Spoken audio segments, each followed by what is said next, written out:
we've got a great couple of announcements today, and I'm very fortunate that we've got a star-studded cast that's joining me, including our wonderful First Lady, my wife, Casey.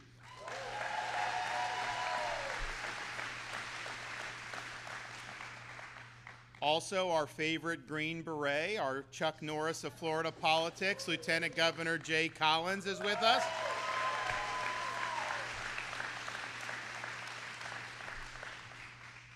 And our wonderful and leading Surgeon General of Florida, Dr. Joseph Ladapo.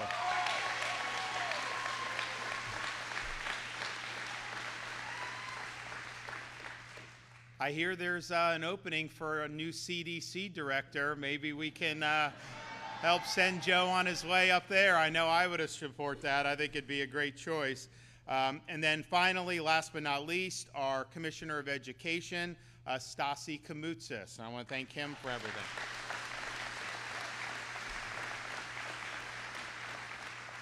We're also joined by Reps Valdez and Owen from the Tampa Bay area, and I appreciate them coming out for this. So we're here to talk about medical freedom, and in particular, highlight some of the things that Florida's done to lead the way, but then now show how we're taking that to the next level. And I know there were people that have always been involved in these issues, but I think most people have really gotten interested in this in the advent of how the medical establishment acted during the COVID-19 pandemic.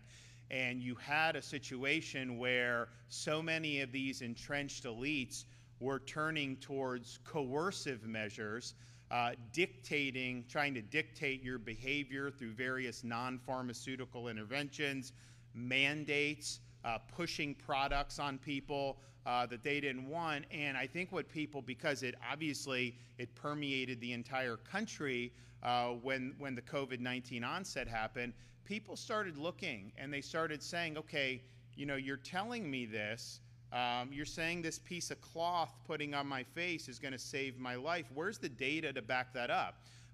Oh, there haven't been any controlled studies that show that those cloth masks stop infection? Oh, well, then why are you telling me? Oh, just trust us, do it, do it. And I think what we saw over the course of that is there were a lot of dictates issued, whether that was from Fauci himself or some of his minions, that were basically what they believed to be noble lies.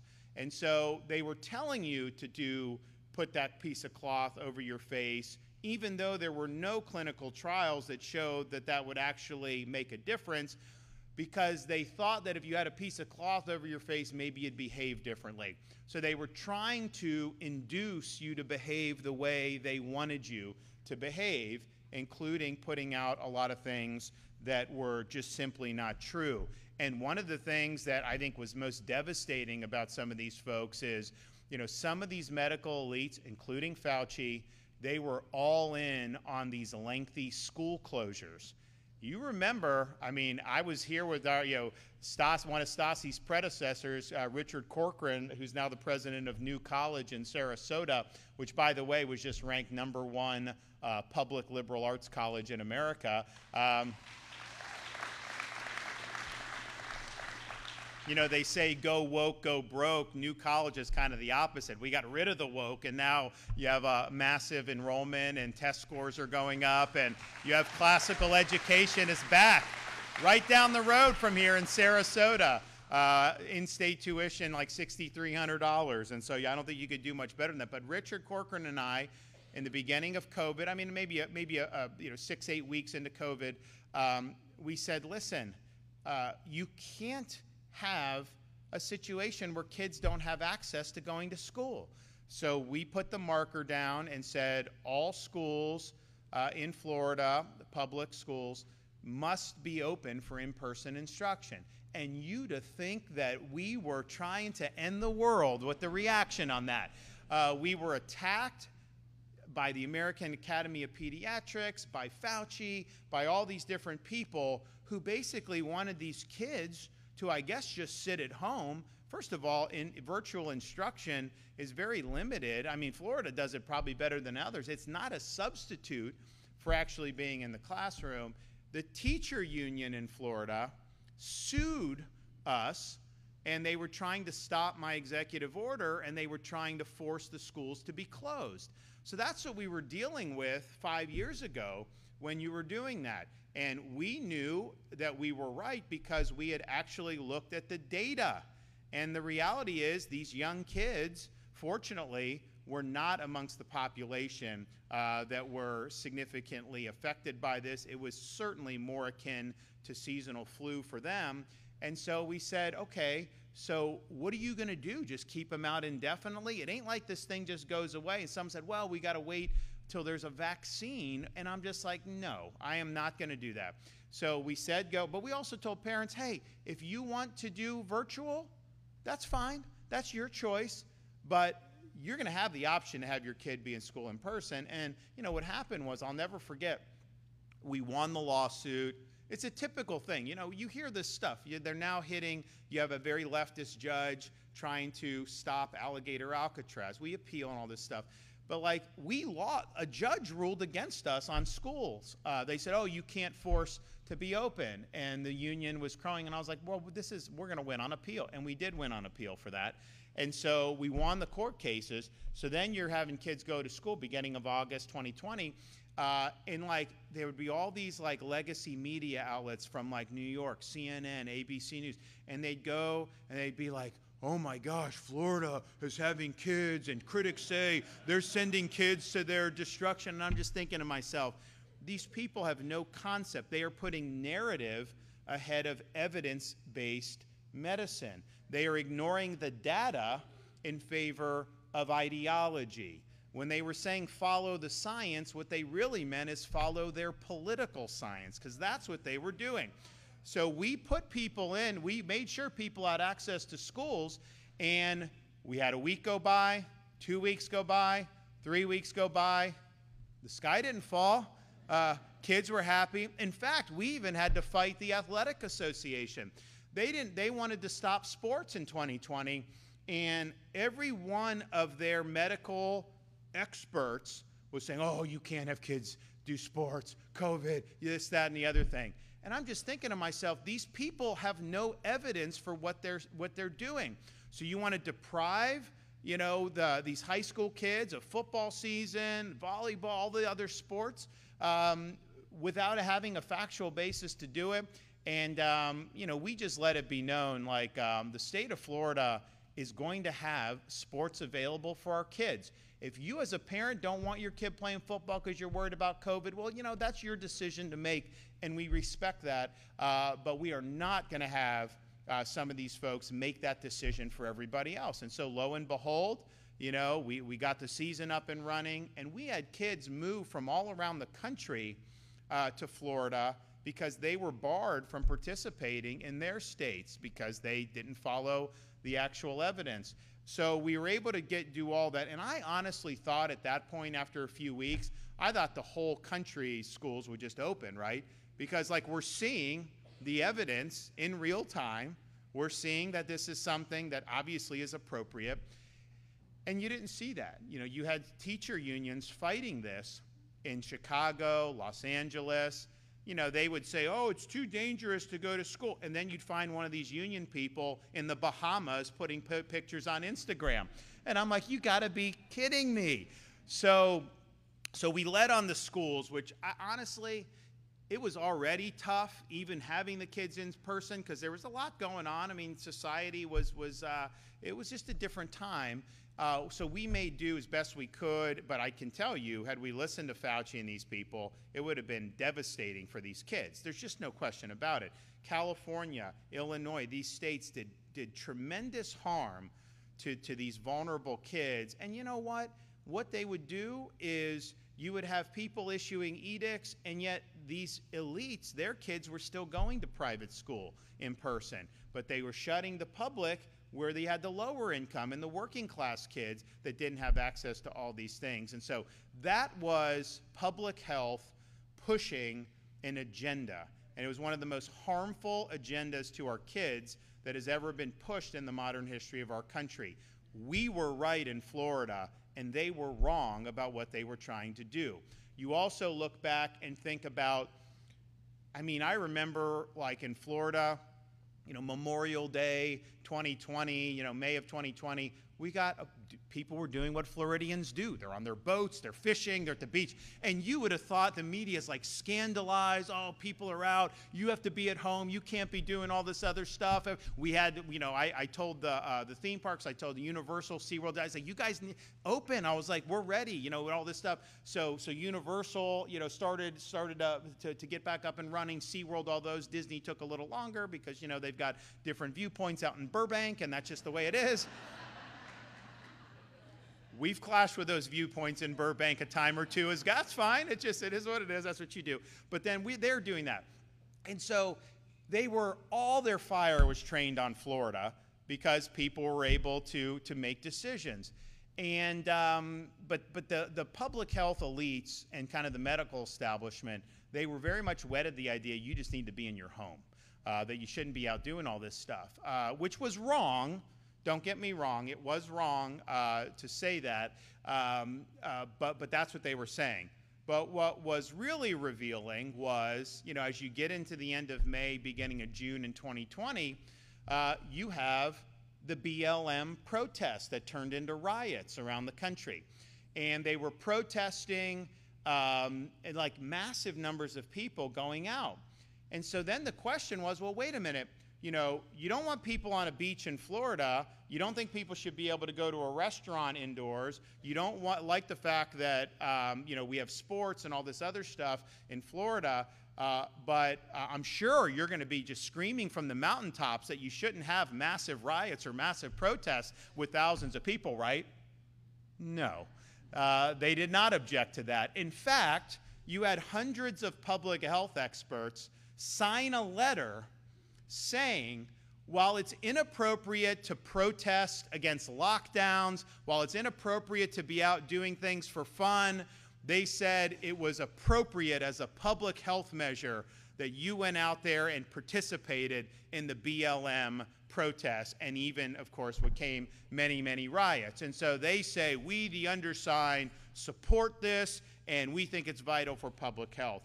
And at that point, if you thought these people had any more credibility, come talk to me after this, because I got some oceanfront property in Arizona I would like to sell you.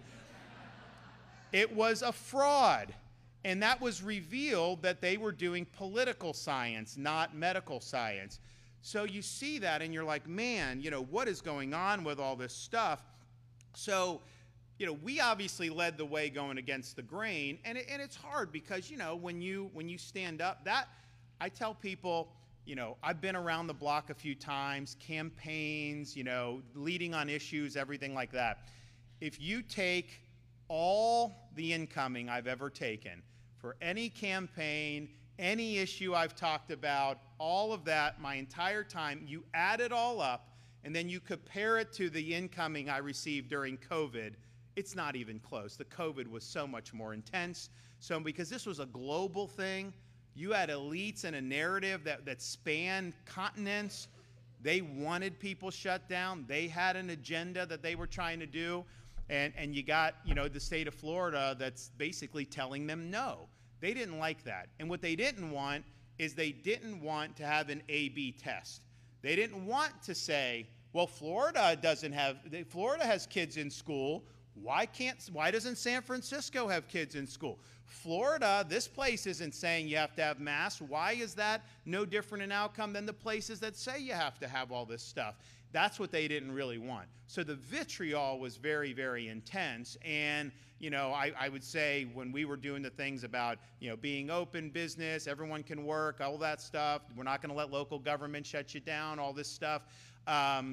We got huge blowback. Honestly, the decisions at the time were very unpopular, even with many Republicans who were scared and were listening to the narrative. But at the end of the day, leadership is about when the chips are really down, when people really need you. It don't matter if they're going to fire at you. You've got to be there for people. And people needed a voice of reason and sanity. And the state of Florida filled that void, not just for our state, but for the country.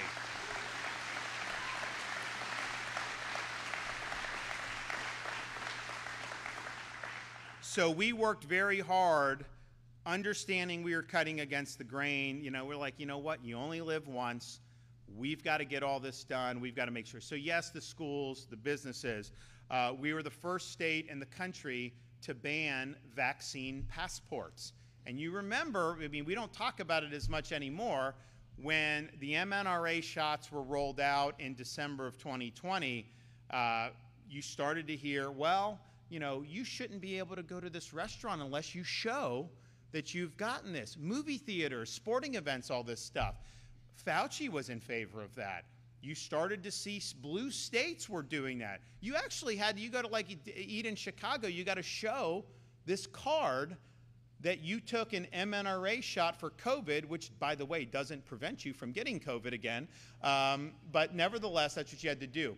I saw that for a huge threat to your freedom. And so we said, no state agency, nothing in state government, you know, we're not doing that.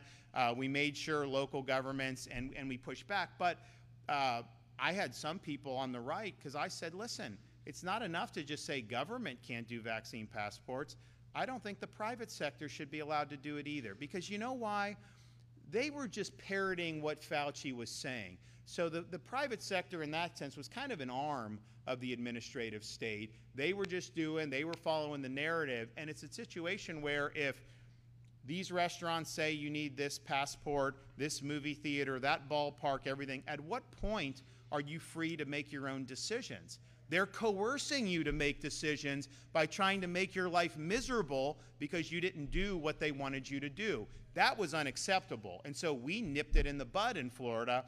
And had we not done that, I think you would have had vaccine passports nationwide. I really think so. And in fact, they were trying to do it. Biden got in by then, and they were trying to do it there. And one of the things some of his political advisors told him is like, you know, if you go for passports, you know, the governor of Florida is going to torch you for it. And it's true. I would have torched him. So we showed we're not doing that. And I even got in it with some industries because, you know, some of the cruise lines wanted the passports. And I said, no, I'm not doing that. And honestly, it was short-sighted of them to want to do that. What we did was not only right for people, but in the medium term, over the years, was definitely the right decision because Florida really took off. So we were able to ban the vaccine passports. We also, I had to do, you know, I had the legislature pass a Parents' Bill of Rights. And, you know, you had all these schools, not all of them, some of the privates, not all, many of the school districts, but not all, that had school kid mask mandates. And that was not something that we thought was appropriate. There was no evidence that it was effective. There was, I think, at least anecdotal evidence that it could potentially be very harmful for these kids to be breathing through that 8 hours a day. But the reality was, you know, that's a parent's decision about whether they want to send their kid to school with that on or not. And so I did an executive order saying, you cannot force kids to wear masks in schools in the state of Florida. And we got a lot of blowback from that. We got a lot of heat from a lot of the folks. But now looking back and thinking about that, how ridiculous was it that they were forcing these little kids? I mean, we've got a kindergartner, a second grader, a third grader. They even know how to wear a mask, even if I wanted them to. You don't wear it right, you're snot, dirt, all that. It's like, what are we doing here? And so we said no. We said that's a parent's choice. You know, we were told, you know, that was, I think people tried to say, you're a fascist for doing that. I mean, think about it. I'm liberating people from restrictions, and they're trying to say that that's authoritarian. So we were able to do that. No mask mandates through executive order, Parents' Bill of Rights. Then we had the issue of mRNA shots in our K-12 and university system, and we banned the mandates for K-12 and universities. The first state to do that. We did that very early on because I knew what was going to happen down the pike. And so I can tell you that there have been parents that have sent their kids to universities in Florida. I mean, not solely, but that factor that you did not have a mandate for mRNA shots was a huge factor in them choosing Florida. over choosing some of these other places. And you know, these mandates just persisted. I remember I was out, where was I? This was probably a couple years into COVID, and I was at my baseball coach from up in Yale was retiring, so I went up to this final game to kind of see him off, and you know, I'm talking to people, and they were playing Harvard, so some of those guys wanted to talk to me, so I was just talking to them, and I'm like, are they still making you like wear masks and take shots? This is 2 years into COVID, and they're like, if it says this on our jersey, yeah, they're going to make us do all this kind of crazy stuff, and I'm just thinking to myself, like, that's not right. That's not right to be mandating this. And interestingly, they wouldn't mandate it for the faculty, only for the students. So the students are like the lowest risk for this, right? And that was a whole nother thing with the universities. We said our universities in 2020, our universities are going to be up and running. Oh my gosh, you'd have thought that we had, that got a lot of blowback. And you know what happened?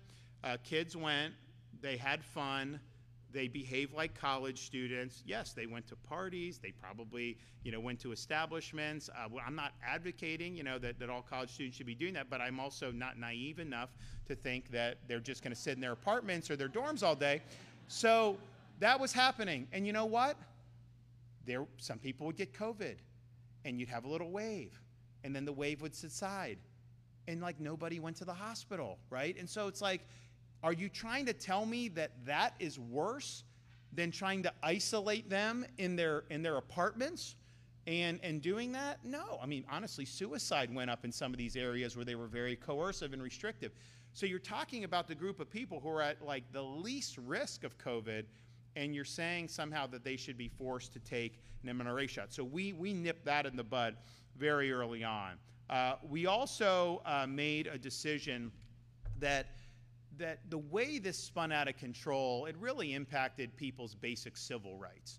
So we said you cannot be forced to wear one of these masks as a condition of being able to live your life. So that means you go to a movie theater, you go to a store, you go to school, you do whatever. That's a personal decision. And some people didn't like that because it's like, well, if a business wants to force you to wear a mask, shouldn't they be able to do it? And my view is like, honestly, no, I don't think so. It's irrational. And it's like we can just sit there and say some people are going to be marginalized to do it, or we could just say, no, in Florida, you have the right to be free. You have the right to make your own decisions. You can participate in society without having these unscientific dictates imposed upon you.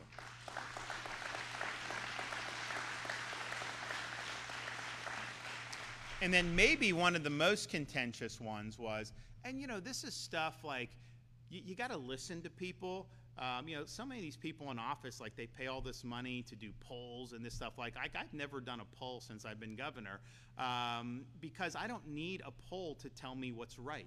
I do what I think is right, but I take feedback from real people and actually listen to folks. So as we got into 2021, mRNA shots are out. Everyone was saying initially, oh, no, it's your choice, no mandate. Then all of a sudden you started to see the coercion.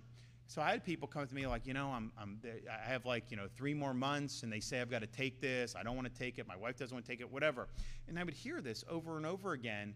And, you know, people at that time, it's almost like they're whispering, because to suggest that you didn't want to do it was like, oh my gosh, are you, you know, it's like you have leprosy or something, like, oh, just, you know, shunned. And so it was a very sensitive thing. And so I'm thinking to myself, and then I had like private sector, I had like police and firefighters around the state that are coming to me and doing this. And I'm thinking about it, and I'm just like, you know, nobody in the state of Florida should ever have to choose between a job they need and a shot they don't want. So we worked with the legislature to pass employment protections for folks, basically non-discrimination, to where they can't base hiring and firing decisions on whether or not you took the COVID mRNA shot. And that saved the jobs of thousands and thousands of people throughout this state.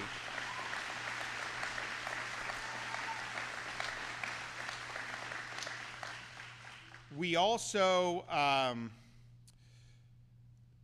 looked and see, okay, there's a broader context here. What's going on? And one of the engines for, I think, a lot of bad policy was the World Health Organization, WHO. And at the time, Biden was president. they were working on this lockdown treaty. They call it a pandemic treaty, but basically it would have taken sovereignty from the U.S.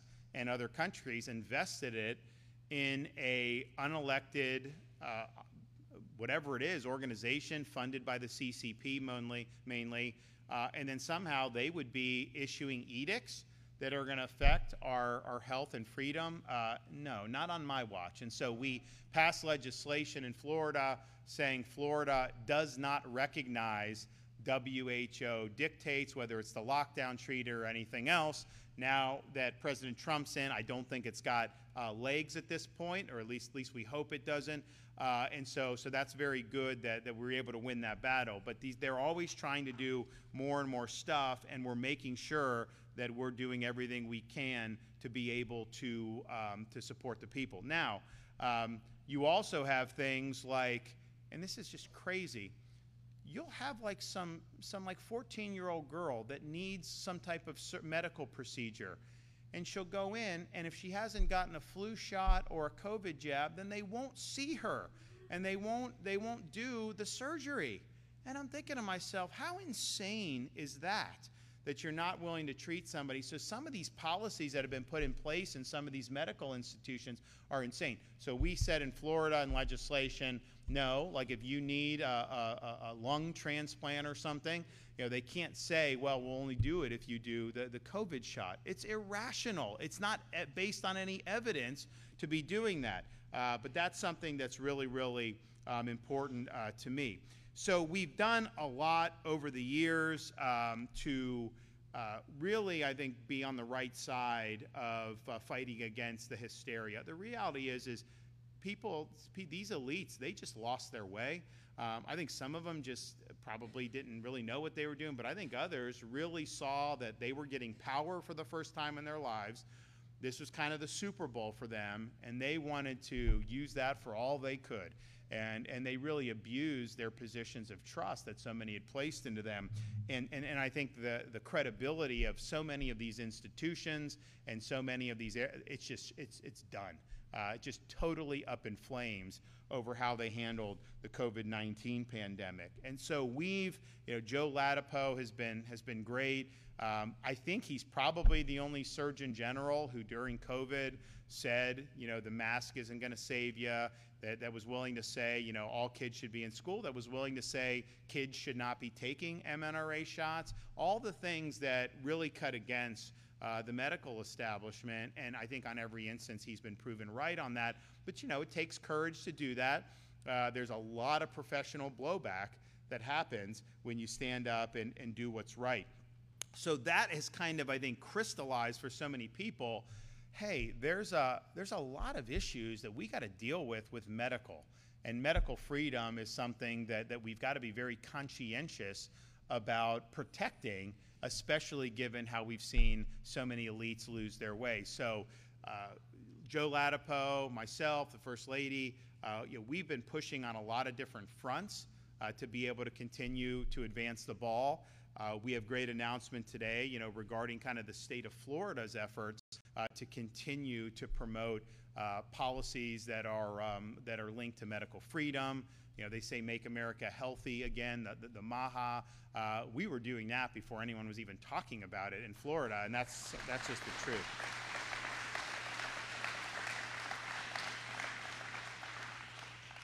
And so some of our guiding principles are, one, information given to individuals where then they can make an informed decision should be the bedrock of how we function in terms of health and medicine. Informed consent is the touchstone for everything that goes on in this area of American life. And what flows from that also is the primacy of parents to be able to direct health decisions for their minor children. The reality is each individual parent has different views, different children may have different needs, and we ought to be empowering parents rather than trying to take away the rights of parents. And one of the things I think is very destructive that's happened more recently is this practice of these pediatricians who will not see kids unless they take all of these shots, and it's just, that's not right.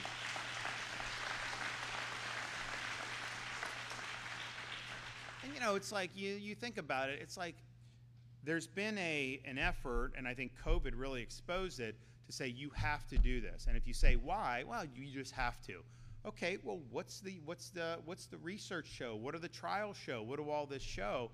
And you know, I think about something like, you know, a newborn baby. You know, do they need that hepatitis shot? Like, I mean, like, you know, it's like, you know, what's the rationale for it? I mean, we know how you can get that. Okay, so a baby needs that, and then if they do it, you know, are there drawbacks for it? And usually they just tell you there's never a drawback for anything. Let me tell you, anything you take could have a potential drawback. I mean, that's just the reality. So we really want transparency. We want people to be able to make the best decisions that they can. But some of this stuff, you know, if you look back when I was growing up, what they would recommend now, they're recommending like way more stuff for this. And so I think a lot of parents, you know, what they want is they want to be able, you know, you only get one shot at raising kids, right? And you want to make the best decisions that you can. And what you don't want to do is to do anything. My view is, unless there's a really clear reason to put something in, then I wouldn't do it, right? I mean, that's just the way kind of I am. If you know, you don't just say, well, maybe it'll help you. No, I mean, does it help you or not? And you should have that. You should be very clear in all that stuff. So we want to do that. So informed consent, making sure we're protecting parents' rights, and then also just being willing to challenge medical orthodoxy that's not supported by the data. And you know, there's a lot of data out there that's proven certain medical interventions are effective. Great. You know, we love to see it. I mean, we've made great strides in treating different things, but you also have a lot of stuff that gets put out there that if you peel back the onion, okay, what's the basis for that? And COVID showed that tremendously. I mean, literally, they were doing studies about masks where they would say, well, you know, this barber was here, this person was here, this person didn't have COVID, this person did. One had a mask, one didn't. And it's like, that's not a study, guys. You know, that's an anecdote. And yet they would put that out, and the media would run it. CDC study shows masks are effective or whatever. And they weren't real studies. They weren't real clinical trials. So we know kind of the tricks on this, and we want to make sure that we're exposing this. And so I'm happy here to be here today to make the first announcement, and Joe Latipo is going to make another announcement. But today I'm pleased to announce the establishment of the Florida MAHA Commission as a working group which will recommend state-level integration of these Make America Healthy principles. And those principles are, as I mentioned, individual medical freedom, informed consent, parent rights, and also market innovation. It will be chaired by First Lady Casey DeSantis and our Lieutenant Governor, Jay Collins, and will also include Surgeon General Joe Latipo, ACA Secretary Siobhan Harris, DCF Secretary Taylor Hatch, Elder Affairs Secretary Michelle Branham, Department of Environmental Protection Secretary Alexis Lambert, as well as experts in the fields of nutrition, health, vaccine safety, and family practice. The commission will have several main objectives, including, and Joe Latipo does a good job on this, promoting clean, safe, and nutritious food industry, improving transparency and accountability in healthcare, working on the causes of chronic diseases to identify and prevent future occurrences, and, you know, maybe more importantly, restoring trust in the medical profession and in public health. The Florida MAHA Commission will prioritize reforms that empower Floridians, reduce regulatory burdens, and hold actors accountable for their conduct while fostering incentives for healthy living and innovation. And I think that this is something that has great potential. We've already done a lot, and I don't think there's any state that has done even close to what we've done in the state of Florida over these many years, but there's always more to do. We always want to stay ahead of the curve, and I know Joe Latipo is somebody that has been working on these issues in a number of different ways. He has put his neck out to speak the truth, knowing that he's not going to necessarily receive a warm embrace by some of the people in his profession, but that's really what courage is all about. So I'd like to invite him up here today to be able to make our second announcement. Joe, come on.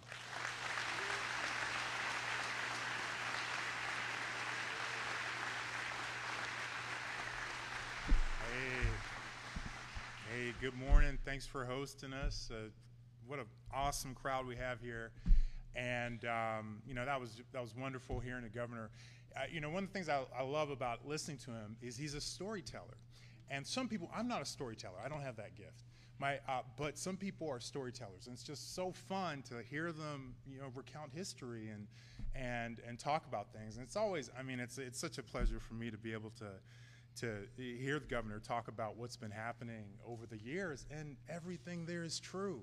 Like, you know, it's just this sea of insanity and this you know, endless effort to enroll every living human being in this country, on the planet, in this insanity. And, you know, and just thank God. And we forget so often, we forget too much as human beings. And I guess it's the human condition, right? I mean, sometimes it's great when we forget things that weren't so good, and maybe sometimes it hurts us a little bit that we forget things that were really, really good. And what was exceptional is how Governor DeSantis basically single-handedly, you know, saved the country and, frankly, maybe the world by serving as a single, by serving as the single example of something that was completely oppositional to the hegemony that the rest of the world was either succumbing to or bowing down to or being, you know, threatened into bowing down to, into subduing to. And you know, we came so close. You know, he said that if it weren't for what Florida did, we may have had vaccine mandates throughout the entire nation. And it's absolutely true. You think back to that period of time, remember all the energy, how all of that energy was ginned up, right?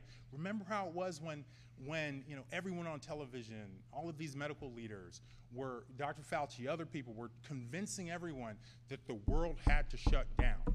Everything had to close, right? You get that amount of energy behind things, and unfortunately, you're able to change the world, and they did. And they did shut down the world. They shut down this country, and they created tremendous harm in the process, and they were wrong. And that kind of thing can happen. You know, oh, how did that ever happen? You read history. Well, guys, sometimes crazy things happen. And we were in one of those moments where not only did crazy things happen, but even crazier things could have happened. You know, and thank goodness, thank God for Governor DeSantis and the steel of his nature to not bow down or bend to fear, you know, and criticism. You know, thank God. And for, you know, there's so many individuals out there too who, you know, they may not have been governor, but they were fighting in their own lives. And thank God for their courage. And it took all of that to get us to a place where we are now, where everything is, you know, heading in a better direction. But that was not assumed. Like, that was created.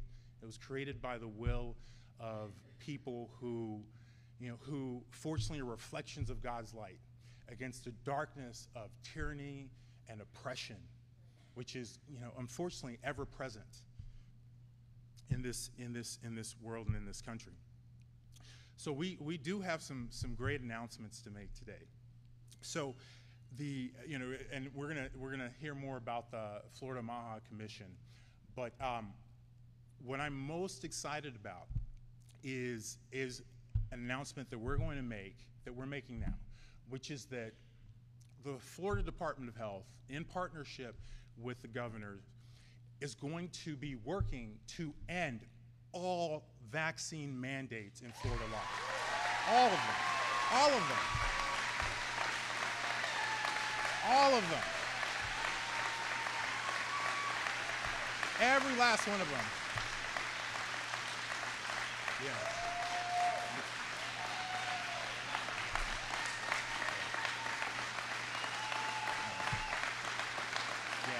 Every last one of them. All of them.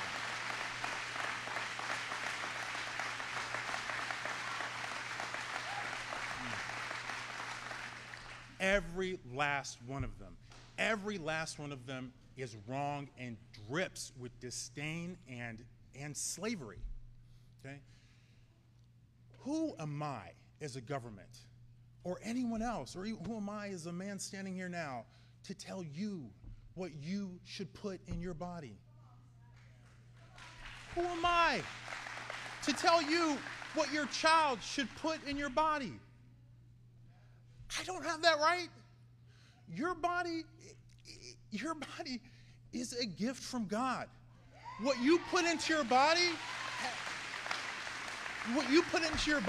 is because of your relationship with your body and your God. I don't have that right. Government does not have that right. They want you to believe they have that right. And unfortunately, they've been successful. They've been successful. Pretty much every state has them. It's wrong.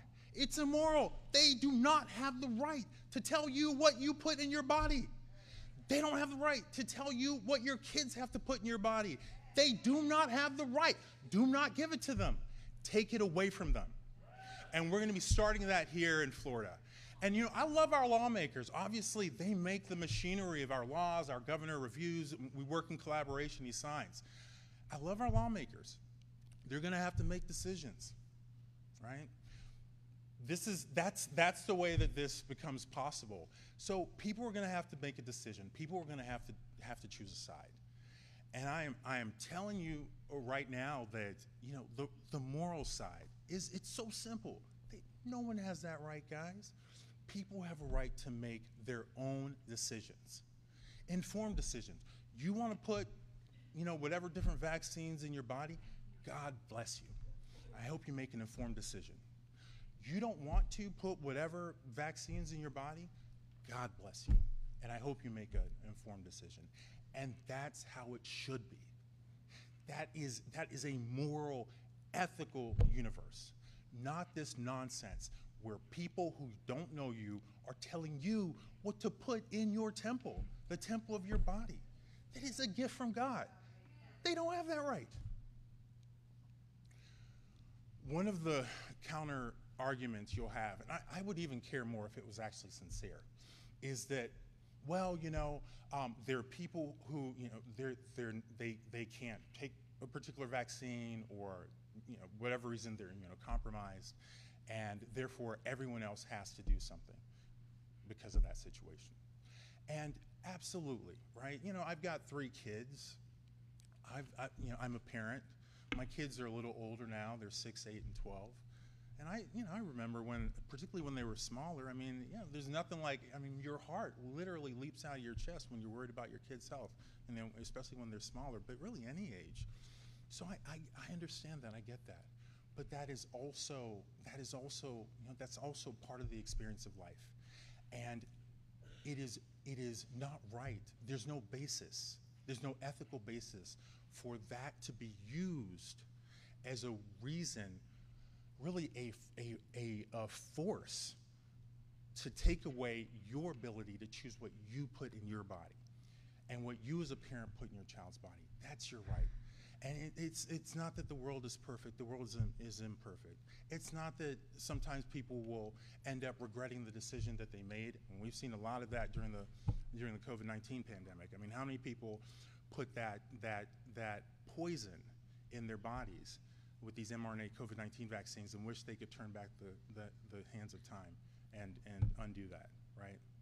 So it's not to say that the world is perfect, but it is to say if we want to move toward a perfect world, a better world, you can't do it by enslaving people in terrible philosophies and taking away people's freedoms. That's not the path. That's not the path. We have to find alternative pathways, okay? So let me see, was there any other announcement I want to make? So here's what we can do in the Florida Department of Health.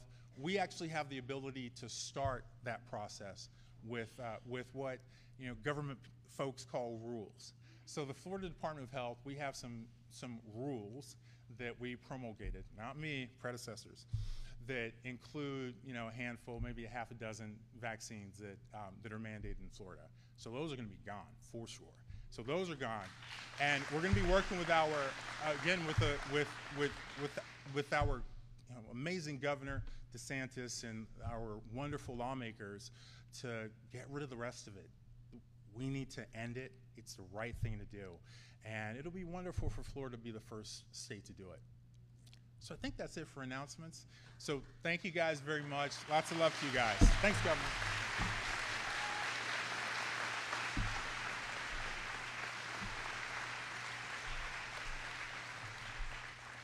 Well, thanks, Joe. And, now I remember back in COVID, actually, when COVID really hit the fan in March of 2020, my better half was in the hospital having our third child. And it was a very empty hospital and very eerie. And I was trying to be with her. I'm talking to Deborah Birx and Donald Trump and all this stuff, trying to explain to them why I was doing what I thought was right in Florida.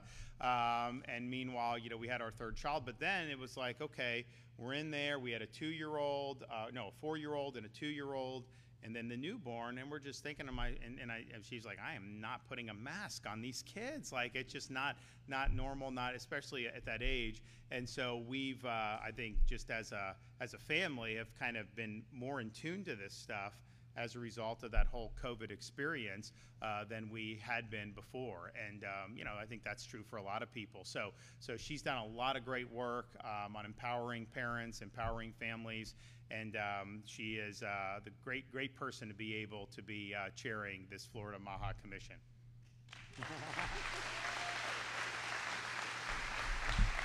Well, these are a couple of tough acts to follow. One thing he fails to tell you is that our baby Mamie was born during the 15 days to slow the spread. So there was that. So it was right in the heat of everything, and he literally was on the phone while I was giving birth. I kicked him out, and I was like, this is not going to work for me. Go fight the good fight, but I'm going to do my thing, okay, and I'm going to be a mama. Which was, obviously now, if you look back, Mamie, if you can believe that, she was born in 2020. She's 5 now in kindergarten. And so it was just a blink of an eye, and it's so fast, and you just cherish every moment that you have. But, between the two of them, I've hit up Dr. Latipo many of times when I see him, just walking down the street or the hallway or whatever, and, we get into these conversations about why this is so important. And even the gov, I'll sit there with Ron in the morning and we're drinking our coffee and, something will get a burr under my saddle and I'll be, talking to him about why this is just so eminently important. And honestly, how proud I am of both of them for having the courage to stand up for what's right. And I will tell you, I have a unique perspective on all of this because I can watch from behind the scenes. I see him in front of the cameras. I see him in front of the podium. I see Dr. Latipo out there fighting, but I see the incoming. And then I see how he acts like a steely-eyed missile man with a heart of gold who puts himself in front of the freight train to protect your rights. And to me, that is the epitome of service, standing up on behalf of you because it's the right thing to do. And I'll forever be grateful for both of them and what they've done. And I've been chomping at the bit for a long time. As he mentioned, this is something that we've been working on. He has been, obviously, in the legislature, and there's been some really good policies that have helped protect patients and parents, and it's been fantastic. But for me, this is kind of personal in a couple of ways, and one of which is, I had my struggle with cancer. Dating back to the diagnosis was 2021, if you look back on it, getting on, 3 or 4 years now. And, the question that everybody asks me is, well, surely you had a family history, surely you had a BRCA gene, surely there was some kind of connection there. And I say no. Like, I had no significant family history. I didn't have the BRCA genes. So how is it that, a mom, relatively young, right? I'm getting older every day, but relatively young. I think, $125 wet. Like, I'm not like, I think I'm eating healthy. I think I'm doing the right things. I think I'm exercising. How does somebody, like me, and I get this question, end up getting breast cancer in a pretty aggressive form? And that's one of the things that fueled me, because COVID opened my eyes to a lot of things. They were shoveling a lot of narratives and agendas at us, and I wanted to know what's the truth. And so for me, when I got sick, I wanted to know why. And I remember asking one of my cancer docs, I said, how does this happen? I have a 1-year-old at home. How do I have breast cancer? And he kind of looked at me, he's like, man, if we knew the answer to that, I'd be a really rich man and I wouldn't be here treating cancer. And so it's like, but what is it? What's going on in society when we see, obviously, the cancer rates going up? We see the reoccurrence going up in some capacities. And so it's like you really want to take a deep dive into this. And we started to do it a little bit with a cancer collaborative that we started. And so there were some main tenets to that, one of which was investing money into good hospital systems to promote research, quality of care, better outcomes for Florida taxpayers. That was a big deal. But then also looking at the data, but also really getting to the root cause. One of the tenets was, what are we doing to be able to help best inform people so they can make the best choices to protect themselves and their family? Because I'll tell you what, from the bottom of my heart, I hope to heck that nobody has to go through what I went through. When you get hooked up to these machines and you're doing 6 rounds of chemotherapy and 6 weeks of radiation, and my left arm doesn't work as well as the right arm, and it's been kind of a hot mess, but I battled my way back a little bit. I don't want you to go through that. And if there's something that we know that's out there that can help protect you from getting sick, gosh darn it, we owe you that, to be able to give you the best informed data points and information so that you can protect yourself and you can protect your family. And, and I've done a lot of research on my own, and it's limited, and I defer a lot to the Surgeon General, who's very, very astute in a lot of this stuff. But I started researching it and reading books about food. I mean, it's what we're putting into our bodies after all, right? That's a big part of this. So I was researching, yes, processed is bad. Yes, these things, these chemicals we're putting in our body, but also why it's so important that we eat well. Sometimes we think that we're eating well because we want to look good in a bathing suit and you don't want to get overweight.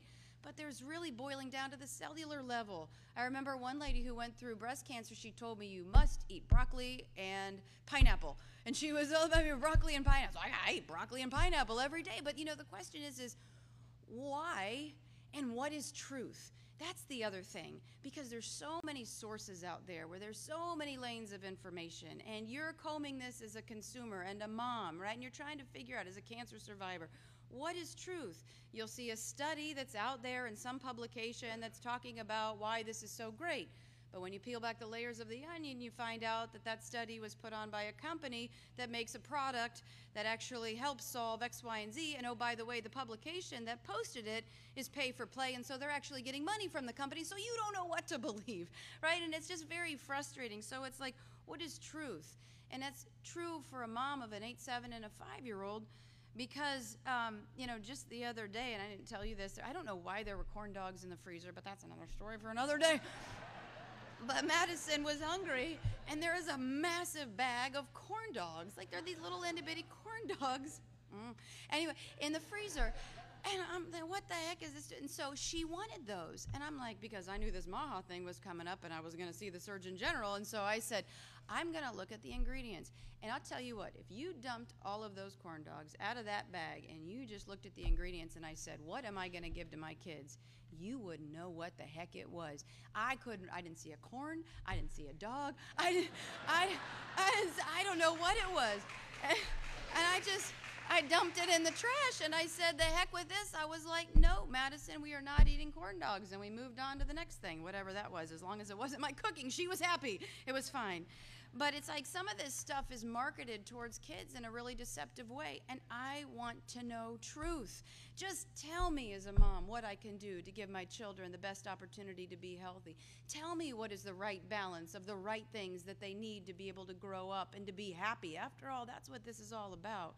So in my view, in America, you have the right as a corporation, if you're selling a product, to succeed, to create a product, to be able to take that product to market. But you don't have the right to put chemicals or poisons in our food supply at the expense of our health, our well-being, the health and well-being of our children, to the benefit of a company's potential revenue, stock price, or return on their investment. And so our families, in my view, should not serve only as revenue-producing units for corporations. And I know that, you would hope that no entity would knowingly utilize harmful ingredients that could potentially cause adverse health consequences. And I agree when Secretary Kennedy, who has headed up the federal MAHA Commission, when he says that chemicals generally recognized are safe entering our food supply, that's not sufficient. because chemicals treated as innocent until proven guilty is not fair for our families.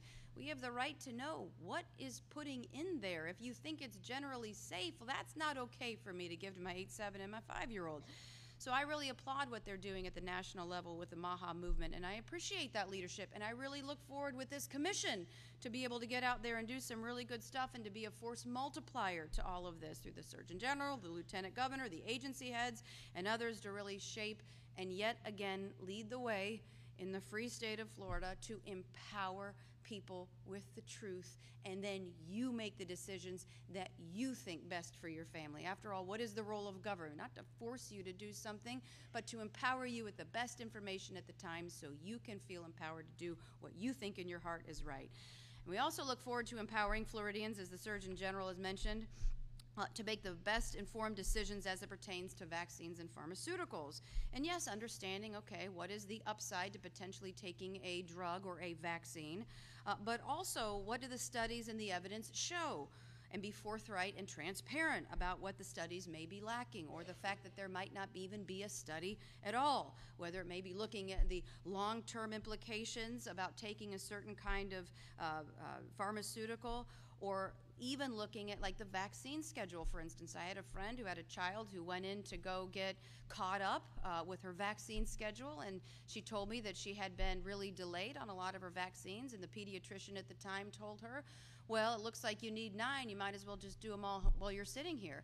And she goes, I'm not a physician, I just don't, has that been studied to have all of these vaccines, 9 vaccines on a little kid at one time? And he goes, well, the CDC doesn't give us any guidance, this was a while ago, doesn't give us any guidance, so you can do whatever you want in this office setting.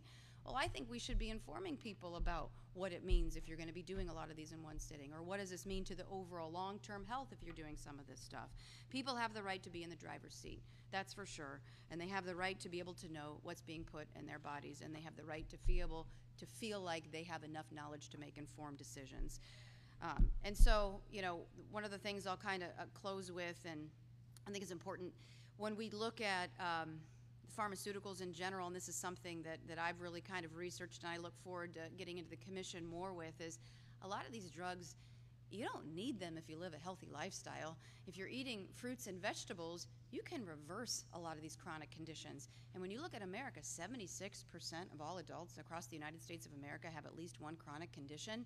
And so there's an analogy that a friend gave me about a tack in the shoe. You know, sometimes you have a tack in your shoe and it hurts. So you get medication or whatnot to help with the pain, but you never take the tack out. You never get to the root cause of a lot of this stuff. And getting in front of it, healthy eating, good nutrition, and the why. It's not just to look good in a bathing suit in the state of Florida, but the why. And it's not for anybody to tell you, but it's to provide the best information that we have so you can make informed decisions. And one more thing that I'm really excited about with this commission too, is we look at, you know, some of the things that we've mentioned.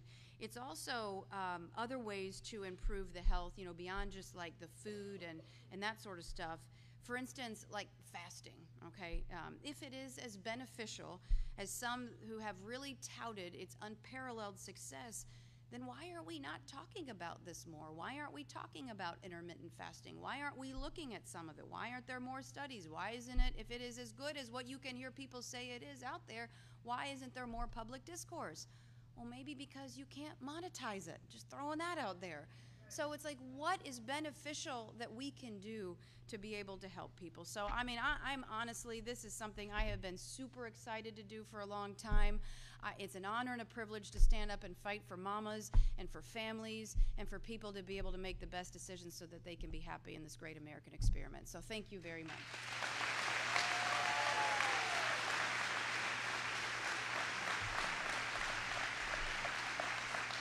Well, thanks so much.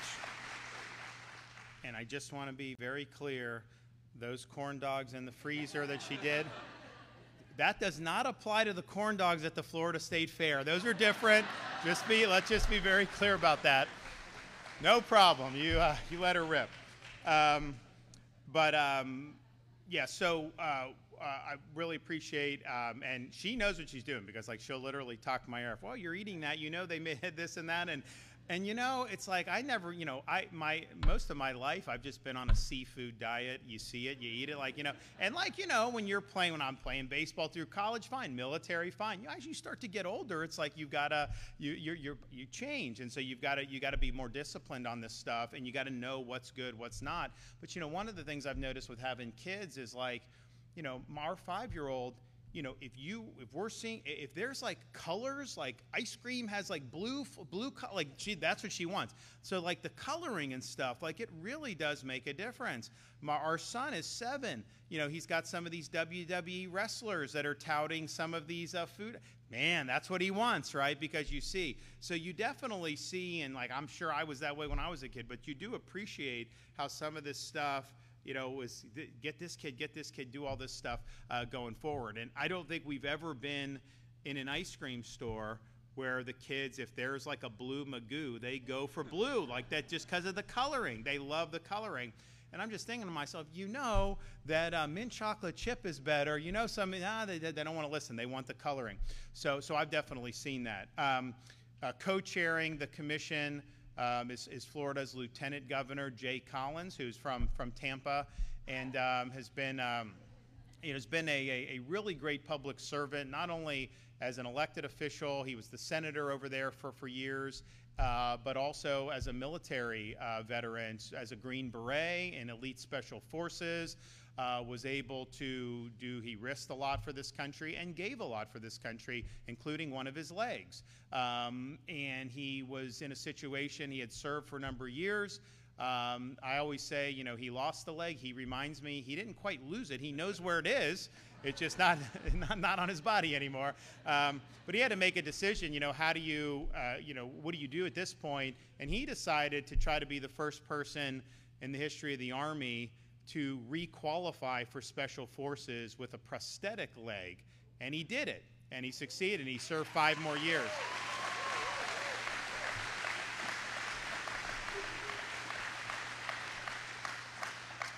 When he's the operations officer for a great charity, OBR, and they basically come after hurricanes and disasters, and they're there on the ground before just about anybody. They're feeding displaced residents, first responders, you name it, and he's done that through all of our major events since I've been governor. And then even more recently, we had the Iran-Israel conflict breakout. We had a lot of Floridians that were over in Israel. A lot of parents had kids who were in college that were studying abroad or going on a tour.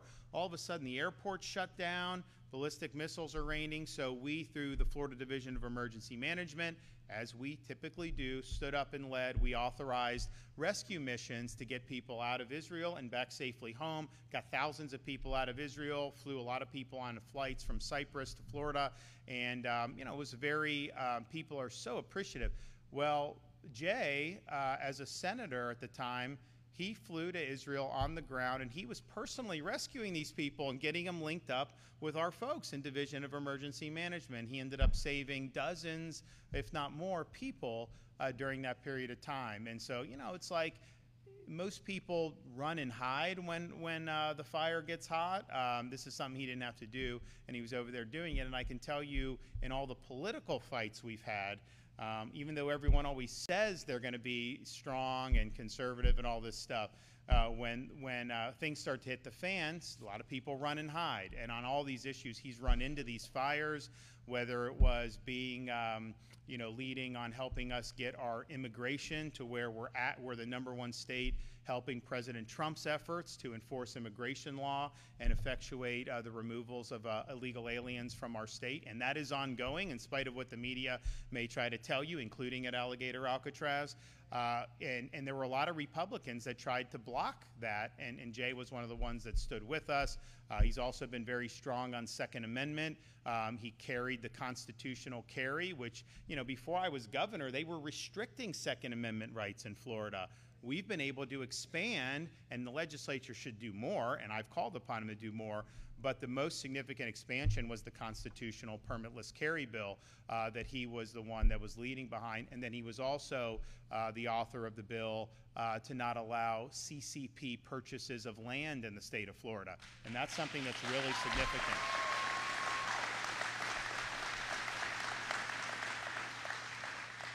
So I call him the Chuck Norris of Florida politics for a reason.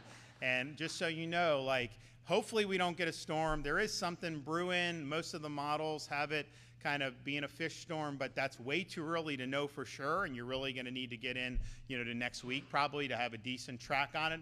We hope for the best on that, and I know certainly on the west coast of Florida we could do a break, but if we do have one of those storms, we're ready. We do all our stuff, but I'm not going to have him in the emergency operations center with me. He's expeditionary, he's operational, so he's going to be with Jim Cantori on the ground, and he is going to be the tip of the spear for the state of Florida. So come on up.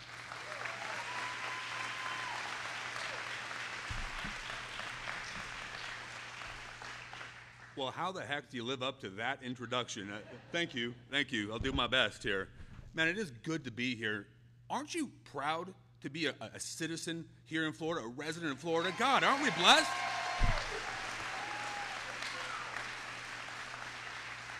So if there's a theme here, and let's say it one more time, our freedoms are God-given. They're not granted by the government. They're upheld by our Constitution because strong men and women fight for them each and every day. Let's give a round of applause for these two right here.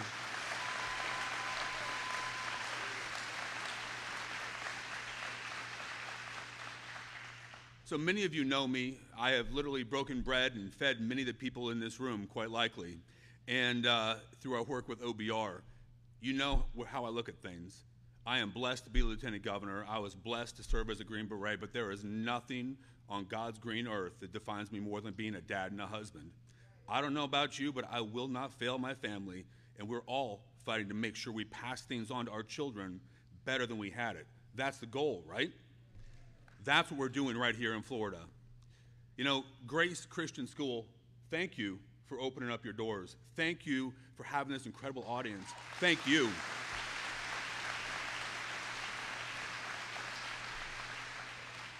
So Joe, I think, is a little bit of a sleepy here. He said he couldn't tell stories, but I think he did pretty darn good, right?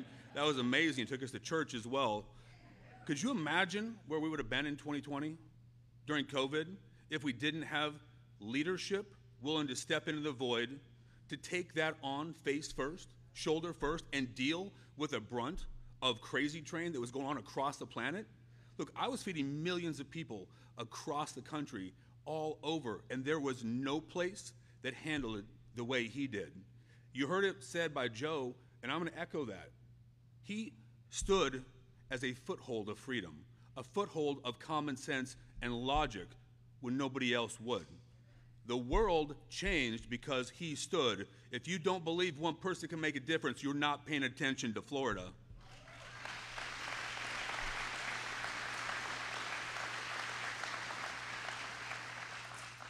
So together, when you look at this, we are sending a clear message. It's the parents, not government. They have the final say when it comes to their kids' health and well-being. Let's say that one more time. It is the parents who control their families. Now, you know that as a service member, I like to throw these things in here sometimes. Freedom isn't free. It is fought for and defended, whether it's on the battlefield, whether it's in the courts, or whether it's in the courts of common sense. You have to stand up and fight for it. Where we're talking about today is no difference. The principles apply exactly the same. We have to protect the rights of parents to make medical decisions for their families, to feed their families how they want, what they want, when they want, because that's their family. It is not the government's choice to tell them what to eat or how to eat. We have to control that for those families. Removing unnecessary requirements supports so many principles here in the state of Florida. Now, how many of you think that, I'm going to paraphrase Reagan a little bit here, that the government should solve all of our problems for us? Doesn't that scare you a little bit? How many veterans do we have in the audience today? All right. Love it.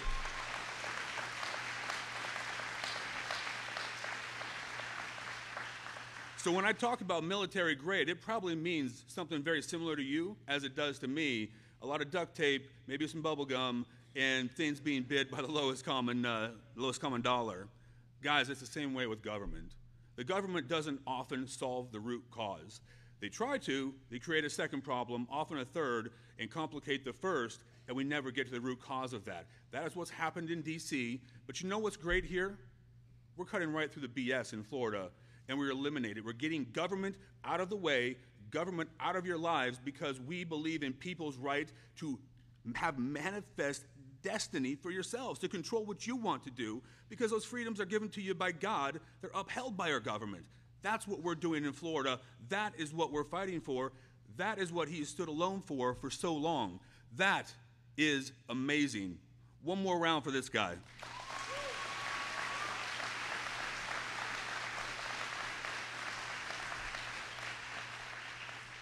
So you know I got to be a Green Beret. I got to work around some truly amazing people for many, many years. And I'm blessed to have been a small, tiny speck in that amazing industry. But what I'm excited about here is the opportunity to serve alongside our First Lady, Casey DeSantis, Joe, and so many other people from our agencies. Because if we want to leave things better, we have to make sure what we feed our kids is clearly stated on the bag. We know what we're giving them. We know what matters. That if we want to give them an immunization, we can. If we want to live our life how we want to live it, we have that freedom. And if we don't step into the breach, if we don't push that stronghold forward and export that across the country, we're flailing and failing as parents, as leaders. And again, we will not do that here in the state of Florida. Y'all, I am so grateful to do this. I am grateful to fight to help keep our kids healthy, to leave it better than we got it, because I don't know about you, but if we're gonna get dressed up and wear a tie every single day, guys, we better do something worthwhile, something that makes a difference. And there is nothing more important than the lives of our children now and in the future, because you see, we have a responsibility as citizens of these United States. And many of you have heard me say it, but I think we gotta communicate great things. We have a responsibility to protect and preserve the things we love, those truths we hold to be self-evident, just like our forefathers did, so our kids can do the same. And when Florida leads, America wins. That's who we are, that's what we do. God bless each of you, and God bless the free state of Florida.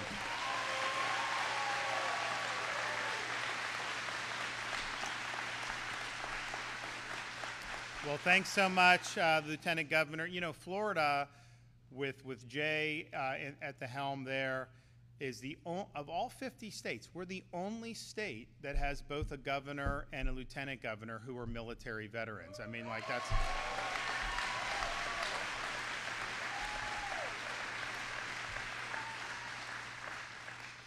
You know, of all the issues, well, I mean, there's just been so many that we've led the nation on, but in the education realm, Florida has truly been without peer. If you look at what we've done for universal school choice, if you look at what we've done to support our homeschool families, if you look at what we've done to support and protect parents' rights, if you look at what we've done in curriculum transparency, if you were looking what we did to be the first state to axe DEI from our public universities, on and on it goes. We've led the way on so many of these issues, and you know, we've been fortunate to have great folks at the helm of our education department, starting with Richard Corcoran, who I mentioned is now at the New College, president of New College in Sarasota, which, you know, you parents, you should look into that if you're interested in a classical education at really discount prices, because we haven't raised tuition. So the tuition for Florida residents is the exact same today as it was the day I took office, and it's the cheapest in the country. So you've got a lot of opportunities there. So Richard, he was there fighting the unions on making sure kids could go to school during COVID, making sure that we had athletics up and running, and then even when we had to fight against the gender ideology and some of the insanity that they were trying to inject in schools. Manny Diaz from Miami was our next commissioner. He's now the president of University of West Florida in Pensacola, and he's making big moves there. But he was able to usher in our universal school choice program, as well as so many of the other things, really perfecting the progress monitoring, which replaced the high-stake testing, and then also helping us on a lot of the university stuff. And so, you know, you've had a lot of bold action taken on all those things. And so when we had to fill Manny's shoes, you know, I had a guy that was working in our office as governor, Stotsi Kamutsis, and, you know, Richard was strong, Manny was strong, I think Stassi's kind of a whole nother level of just intensity and, like, you know, getting the job done and making sure that we're doing what the parents and the students in this state deserve. And so whether it's, you know, taking on school unions, whether it's taking on woke ideology, you name it. And so he's only been in the position now for a few months, but he comes in, you know, immediately starts disseminating very clear guidance about making sure that, you know, because look, we have most school districts in Florida see the laws, see the policies, and they follow it. You know, you have some who think that they should be able to just be a law unto themselves, and so they try to find ways to not follow policy. And I think he's made very clear that ain't going to fly. And so if you're someone like in Alachua County, you know, you had a teacher that was he attacking the student for being basically conservative, saying he was a dictator or something like that. I mean, just like the crudest, most uneducated left-wing, things putting spit out. And that's happening in our classroom. Like, if you're going to be partisan like that, at least be interesting, at least be original. And they're not even that.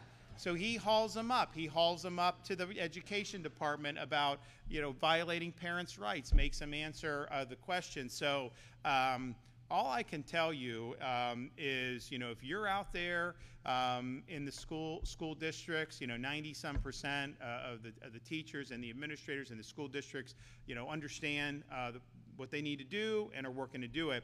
You know, but if you're in some of those that think somehow that you can just do what you want and that you can ignore duly passed laws or legally sound policies, all I can tell you, go ahead, make our day, because we will have Stassi on you very quickly. So I want to invite him up to say a few words.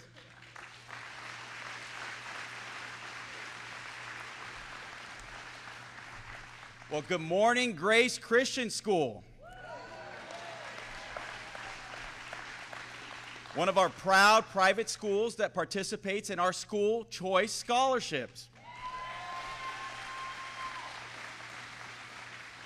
You can tell I'm the new kid on the block because I'm last to speak. The governor always roasts me and makes the message clear that if, I'm not going to have any friends at the end of this job. But we are going to hold people accountable. We're going to make sure that students are put first every day in our schools. That is what this education system is about.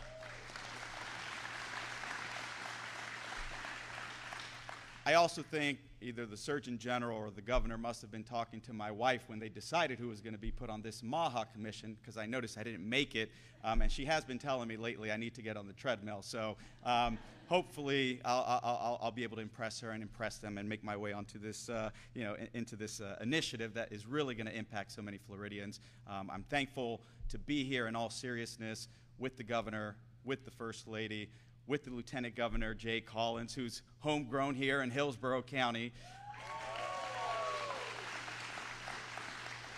and with our Surgeon General, who worked with us immediately when he got to the job and hit the ground running. At the time, I was in the General Counsel's office at the Florida Department of Education, and I remember those legal fights because I was part of it, whether it was going in an actual trial to keep our schools open, the amount of compelling testimony that you never saw reported by the media.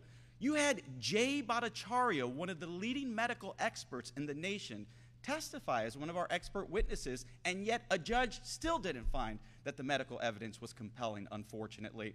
And then the next year, what did we do? We fought the school boards. There were 12 of them who said, even though the law prohibited mask mandates, they were going to impose them on our children anyways. And so what did we do? We dragged them in front of the State Board of Education, Alachua County, who seems to be a problem repeatedly, and Broward County, and we withheld their salaries. What did Biden do? He backfilled the salaries of those school board members, encouraging lawlessness in our state. And so we fought them, we took them to administrative court, and we won. But battle after battle, I cannot emphasize enough how many fights we were able to be victorious because of the leadership of Governor Ron DeSantis.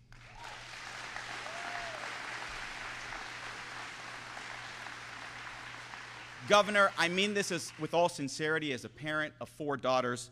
Thank you for never wavering in the fight to put parents at the center of their children's lives and for ensuring that Florida leads the way in both education and health care.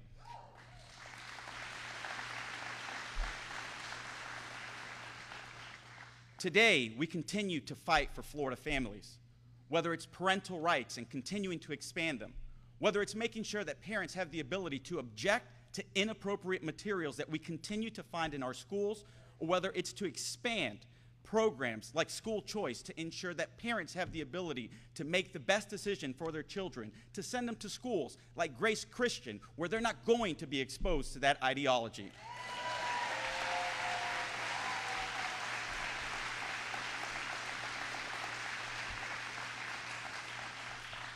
As a result of putting parents and students first, Florida continues to be nationally ranked.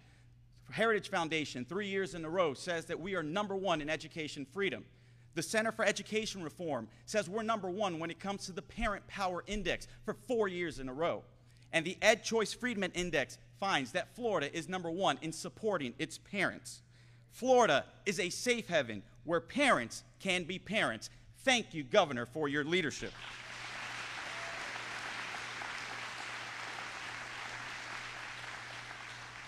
Now, today's proposed changes strengthen the rights that the governor has championed for years, and these changes reject the one-size-fits-all mandates that strips parents of choice.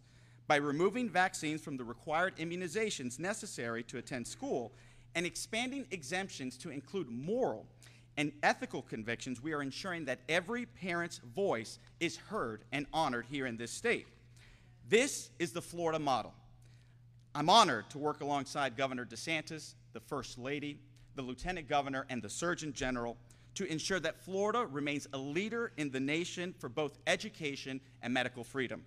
Together with the vision and leadership represented here today, we are proving to the nation that freedom, health, and family go hand in hand.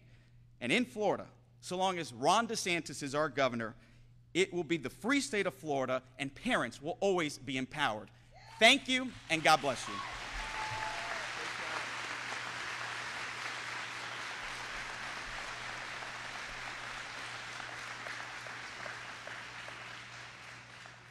Now, if you were a recalcitrant school board member, would you want to go up against that? I wouldn't.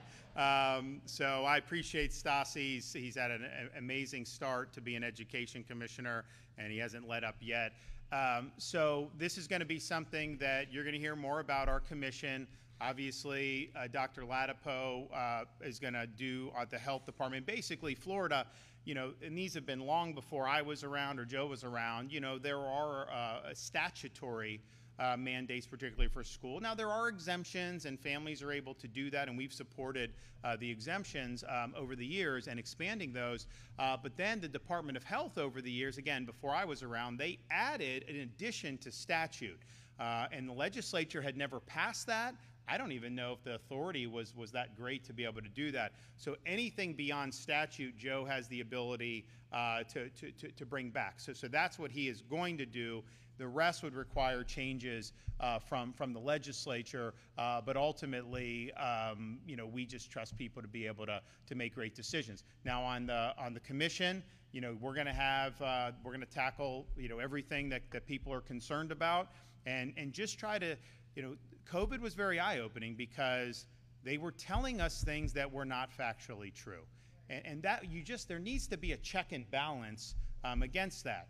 And so there may be opportunities for us to do. Now, I do think in Washington now you have a movement to try to fix some of this stuff, and I think it's tough because I think there's a lot of stuff out there that creates static. But I do think that's the intention, which is good.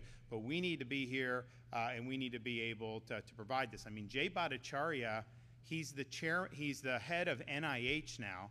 At the time, he was at Stanford medical PhD, MD, and he was basically saying, hey, the masks aren't effective. They shouldn't be on kids. And they, you know, pretty much burned him in effigy at Stanford for saying something that was just accurate and consistent with the data.